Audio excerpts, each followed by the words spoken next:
La charla de ahora es un poco... el nombre de la charla es Propiconazole, pero vamos a hablar de algunos otros productos también. En realidad debería ser estudios para el control de la podredumbre amarga de los cítricos. Esta presentación la realizamos hace un mes atrás en el Congreso Argentino de Post-Cosecha y resume todas las actividades que hemos realizado para el control de Geotrichum desde el año 2012, creo que fueron los primeros, ¿no? Cuando hubo problema con la guasatina, hasta ahora, el 2012 fue, ¿no? El primero creo, por ahí. Bueno, esta parte por eso voy a ir muy rápido, porque esto era para un congreso de post cosecha, que no todo el mundo venía a la citricultura y no sabían el problema de Uruguay, pero ustedes lo saben, cuáles son los patógenos, cuáles son las herramientas para el control, y bueno, en qué casos es un problema la podredumbre amarga. Y creo que lo importante es que tradicionalmente la enfermedad fue controlada con guasatina, y el problema surgió cuando hubo algunos problemas para algunos mercados y en algunas situaciones en que no se podía utilizar más guasatina. ¿Por qué? Porque la Unión Europea bajó el límite máximo de residuos permitido a un valor muy, muy bajo, o sea que la dosis que hay que aplicar de guasatina para el control de Geotrichum, no es efectiva, si hay que lograr ese residuo, y además el producto no está registrado en Estados Unidos. Al abrirse el mercado de Estados Unidos no se podía utilizar más guasatina para ese mercado. Bueno, entonces en aquel momento, creo que fue en el 2013 o 2014 que empezamos estos trabajos, pero hay un trabajo bastante reciente en aquella época del 2012 de productos que se habían probado en Estados Unidos, el propiconazole, el ciproconazole, el metconazole y el tebuconazole, y sabíamos que esos productos estaban registrados en Estados Unidos, o sea que se podían utilizar, y se pretendía saber cuál era uno de estos productos, cómo estaba funcionando en Uruguay, en nuestras condiciones. Y propiconazole, fue el que tuvo mejor resultados aquí, era un producto que estaba disponible y que lo podíamos probar. Entonces, el primer objetivo fue evaluar el efecto del propiconazole en el control de la enfermedad y compararlo, por supuesto, con su eficacia contra el fungicida guasatina. En verano de 2014, fue que se hizo este trabajo. Quiero aclarar que todos estos trabajos en realidad no fue un problema identificado. Hasta esa fecha las demandas del sector siempre eran por el control de Penicillium, no habían demandas por control de Geotrichum. A veces para el sector uno no puede pensar en un programa de investigación de 5 años y pensar toda la metodología, sino que a veces hay que tener resultados muy rápidos para el mismo año. Entonces hay que empezar los trabajos igual. Por eso se empezó en el verano del 2014. La variedad que se utilizó fue naranja Valencia, los tratamientos eran guasatina y propiconazol y un patógeno que era obtenido de un fruto de limón. ¿Por qué no se debe ver muy bien el nombre de la variedad y del patógeno que están en rojo y en verde en la época del año en que se hizo? ¿Por qué están en distintos colores? Porque la época del año estaba bien, porque para trabajar en Geotrichum hay que trabajar con fruta sobremadura, porque uno de los problemas en la fruta sobremadura, o sea que estábamos trabajando con una Valencia sobremadura, pero Valencia no es de las que tiene mayor problemas con Geotrichum, o sea que ahí teníamos un problema que íbamos a tener que resolver más adelante. Y además estábamos trabajando con un patógeno que no sabemos nada. Era un patógeno que habíamos sacado de un fruto de limón. Chau. Sabíamos que teníamos prueba de patogenicidad, pero qué tan resistente o sensible o qué tanto representaba la población de Geotrichum, nada. Pero como les dije, no teníamos tiempo, había que hacer estos experimentos para darle una respuesta al sector.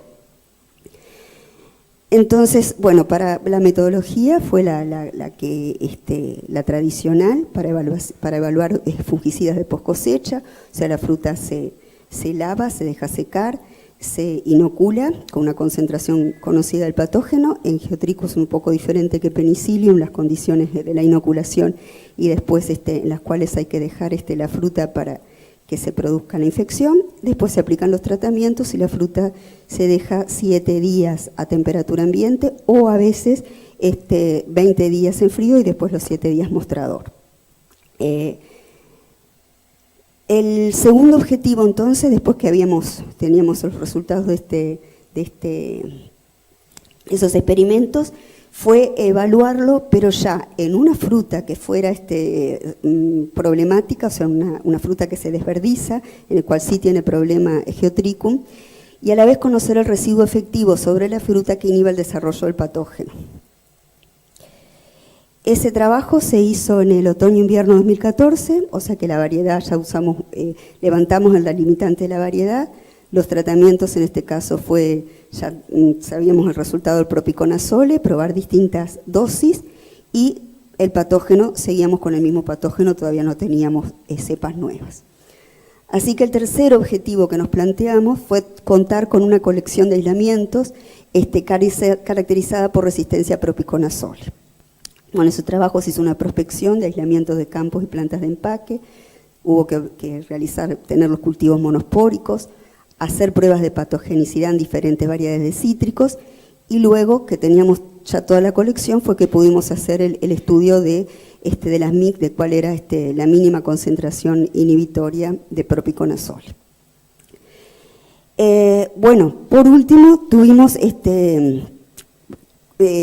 conocíamos entonces cuál era la sensibilidad de las cepas a propiconazol y bueno, y queríamos evaluar alternativas porque habían algunas cepas que son menos sensibles y queríamos ver otros productos que las pudieran controlar, y a la vez porque surgió otro problema. Algunos destinos no aceptan propiconazole y había que buscar una alternativa al propiconazole, o sea, otro producto que también fuera efectivo para el control de Geotrichum, que no fuera guasatina y que no fuera propiconazole.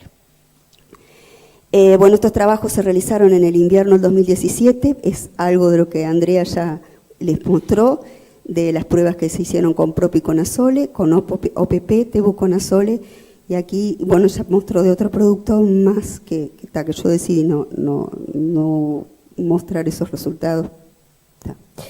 Y bueno, los patógenos, ya como tenemos cepas sensibles y resistentes a propiconazole, ya se prueban con las dos cepas.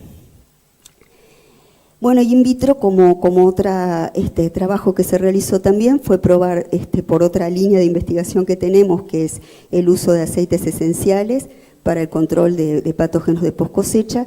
También se probaron una colección que tenemos de aceites esenciales para el control de Geotrichum, y bueno, no voy a detallar mucho la metodología, si a alguien le interesa después la vemos.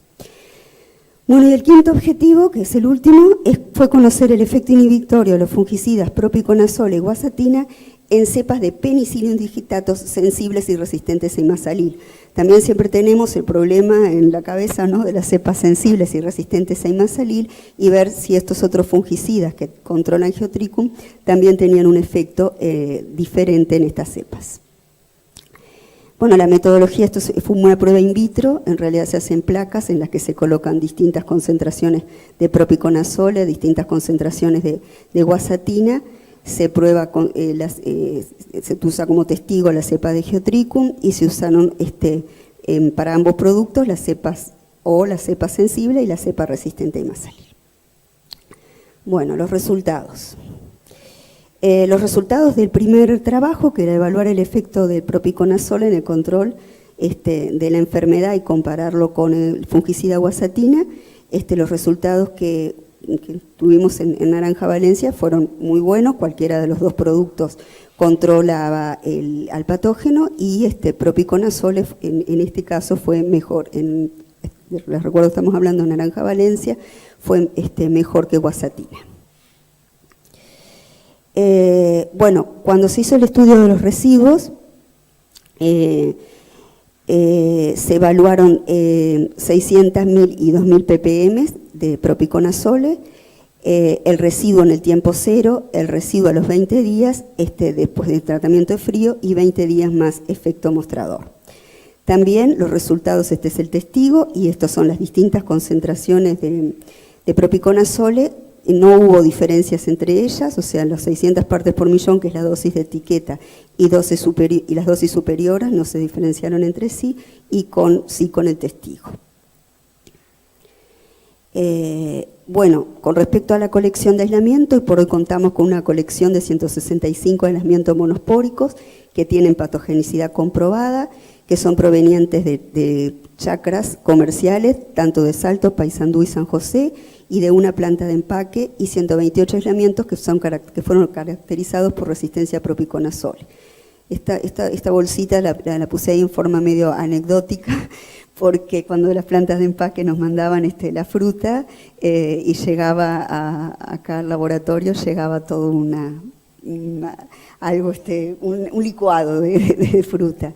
Hasta que después resolvimos el tema, las retiraban de la planta del empaque y las congelaban. Entonces, al congelar la fruta, el hongo no se muere, las mandaba Andrea Pastore de Paysandú, las ponía en el ómnibus de noche, yo las iba a buscar a las 6 de la mañana y ahí pudimos hacer los aislamientos sin problema. Bueno, y estos son los resultados de lo que nos dio la MIC. Un 97% de las cepas tienen son sensibles a 1,5 partes por millón, lo cual esas cepas son bien controladas con el residuo que queda sobre la fruta utilizando 600 partes por millón. La cepa G0, la que usábamos sin saber cómo era su resistencia a propiconazole, por suerte nos dio que era sensible, está dentro además del mayor porcentaje, 41 cepas eran sensibles a 1 parte por millón, y o sea que podemos decir que estábamos usando una cepa sensible, y es controlada. Pero tenemos un 7% de cepas que escapan al residuo que deja la dosis de etiqueta sobre la fruta.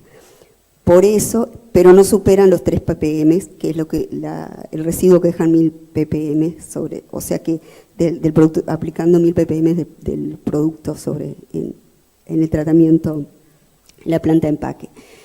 Por eso fue que recomendamos o sugerimos que se apliquen 1000 ppm y no 600 ppm para controlar esas cepas que, si bien son menores, sabemos que para el manejo de la resistencia, si aplicamos una dosis baja, vamos a eliminar todas estas cepas, pero van a quedar estas que son las que se van a ir multiplicando, entonces la población de cepas resistentes año a año va aumentando. Siempre hay que tener en cuenta la resistencia y tratar de eliminar estas cepas también. Bueno, las alternativas al propiconazol. No, este trabajo, en realidad lo que hicimos fue verificar si la dosis comercial era efectiva para las cepas que eran sensibles y para las cepas que nosotros habíamos considerado que eran resistentes, y verificamos que esos 600 ppm controlan a las cepas sensibles, pero no controlan bien a las cepas resistentes. Por eso insistimos en que la dosis se aumente a 1000 ppm. Bueno, con respecto al tebuconazole, el tebuconazole fue tan bueno como el propiconazole para el control de las cepas sensibles, o sea que tenemos una alternativa al propiconazole igual que usar el propiconazole, pero para las cepas resistentes no fue tampoco efectivo. O sea que ahora tendríamos que hacer un estudio igual al que se hizo para el propiconazole sobre residuos sobre la fruta, para ver qué residuo es el que realmente es efectivo para controlar las cepas resistentes. O sea, la dosis de etiqueta no es efectiva para controlar las cepas resistentes. Sí las sensibles, pero insisto, habría que hacer un estudio igual para ver cuál es el residuo sobre la fruta que nos controla esa cepa. Bueno, con respecto al OPP, lo que dijo Andrea, el OPP no fue efectivo ni para las cepas sensibles ni para las cepas resistentes, o sea, no es una alternativa el OPP para el control de Geotrichum. Inclusive después, leyendo en literatura, menciona que la dosis de OPP que es efectiva produce fitotoxicidad. O sea, se necesitaría utilizar una dosis muy, muy alta para el control de Geotrichum. Y bueno, con los aceites esenciales, que es algo más a largo plazo, tuvimos un efecto, o sea, acá yo no les mostré toda la metodología, pero además de probarlo, después se evaluó si eran fungicidas o fungistáticos, y en el caso del aceite proveniente de Chenopodium ambrosoide, tiene un efecto fungicida, y les aclaro que la Universidad de la República acaba de ganar un proyecto también en la Facultad de Química, Facultad Sector Productivo, para empezar a probar formulaciones para el control, formulaciones con aceites esenciales para poder controlar patógenos de post cosecha, porque de trabajos in vitro en el cual se evalúa el aceite enfrentado al hongo, hay bibliotecas enteras. El cuello de botella es empezar a trabajar sobre la fruta, y para trabajar sobre la fruta se necesitan tener formulaciones, porque cuando nosotros evaluamos productos químicos, fungicidas de síntesis, evaluamos formulaciones. Una cosa es el principio activo solo y otra cosa es la formulación. Un principio activo solo en vitro nos puede dar un resultado, pero sobre la fruta nos puede dar otro, porque se va a lavar, porque lo puede afectar la luz. O sea, por algo se hace una formulación que tiene un montón de otras cosas, además del principio activo, que hacen que pueda actuar sobre un tejido vegetal. INEA va a participar en este proyecto, pero bueno, es un avance, porque son resultados a largo plazo, pero que podemos seguir avanzando, sobre todo pensando en todo el manejo de la resistencia, de tener alternativas. Bueno, y el efecto de la guasatina y del propiconazol en las cepas de Penicillium,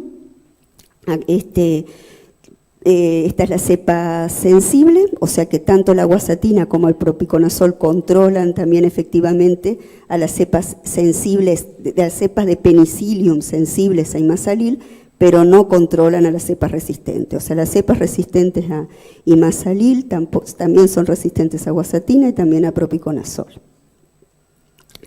Bueno, y en resumen, entonces, yo diría que como producto de todos estos trabajos, tenemos,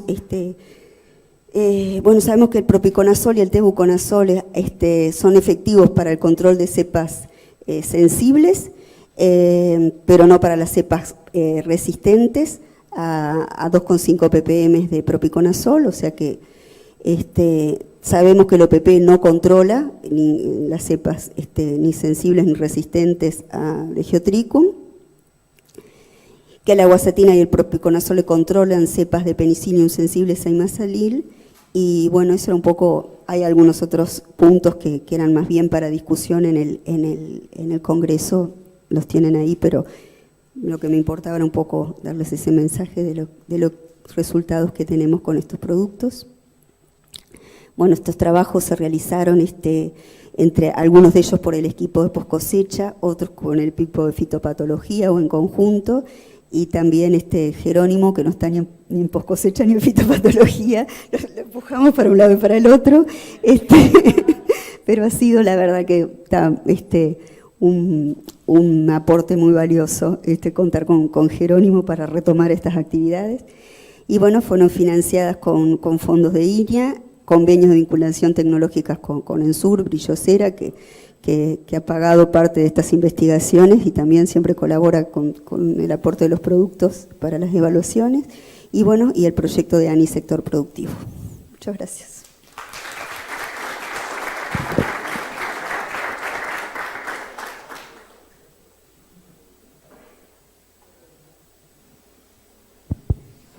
Tenemos espacio para una pregunta.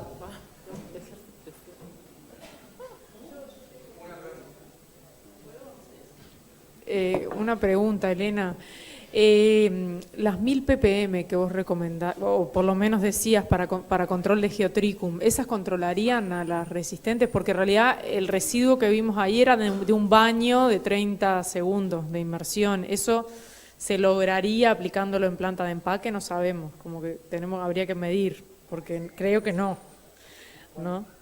Lo asumimos como que sí, pero capaz que no. No. A ver, Andrés. No llegás a esa concentración, no llegás a 3 partes por millón aplicando lo que tú decís. O sea que habría que seguir probando en plantas de empaque, bueno, trabajo para O sea, Jerónimo. haciendo aplicaciones por aspersión o por cascada. Está. Claro, sí, lo nuestro fue inmersión. Claro. Sí. Claro, hay que llegar al residuo. Bueno, por eso ahí ya tenemos un trabajo para Jerónimo. Exacto. Sí. Sí, a veces, claro, uno hace un trabajo muy teórico, ¿no? Pues Sí. hay que llegar a 3. Elena, igual el panorama es bastante complicado, ¿no? Con la parte química. ¿El futuro lo visualizan por la parte de aceites esenciales o hay alguna otra posibilidad de que surja algún otro químico? Bueno, el tema de los químicos, creo que en el mundo, digo, se están tratando de encontrar alternativas, o sea, en algunos de ellos por problemas de resistencia, ¿no?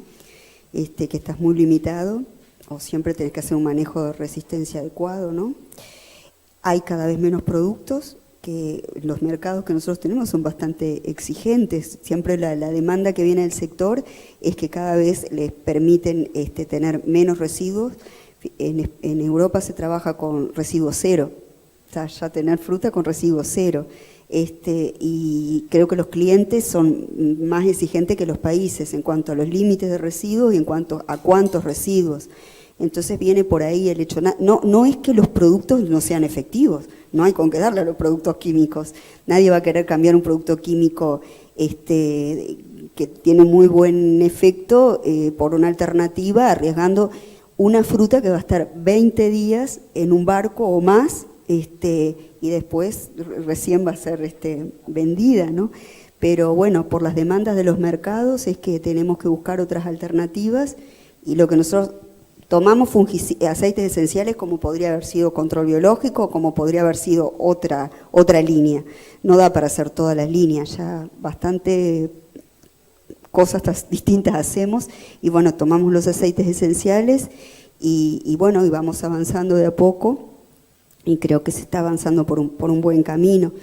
La semana pasada yo también estuve, acá está Gabriel, en la Universidad de Caxias, que organizó un congreso en aceites esenciales, y bueno, creo que todos más o menos estamos con las mismas inquietudes, dónde están los cuellos de botella para seguir avanzando, y por eso digo, creo que este proyecto con Ensur y con la universidad va a ser muy bueno para poder ir levantando cuellos de botellas que no son solo nuestros, son de todas partes del mundo, ¿no?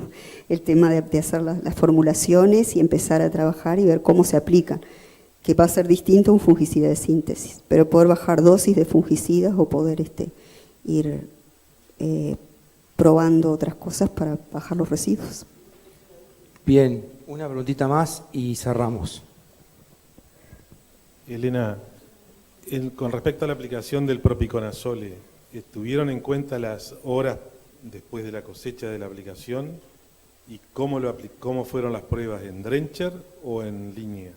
No, son trabajos en laboratorio, o sea que son por inmersión las pruebas esas, no fueron estos trabajos este año que lo empezamos de nuevo con Jerónimo, quizás se va a avanzar un poco más de pasar del laboratorio a las plantas de empaque, pero mis trabajos generalmente son a nivel in vitro de laboratorio, o sea que son por inmersión.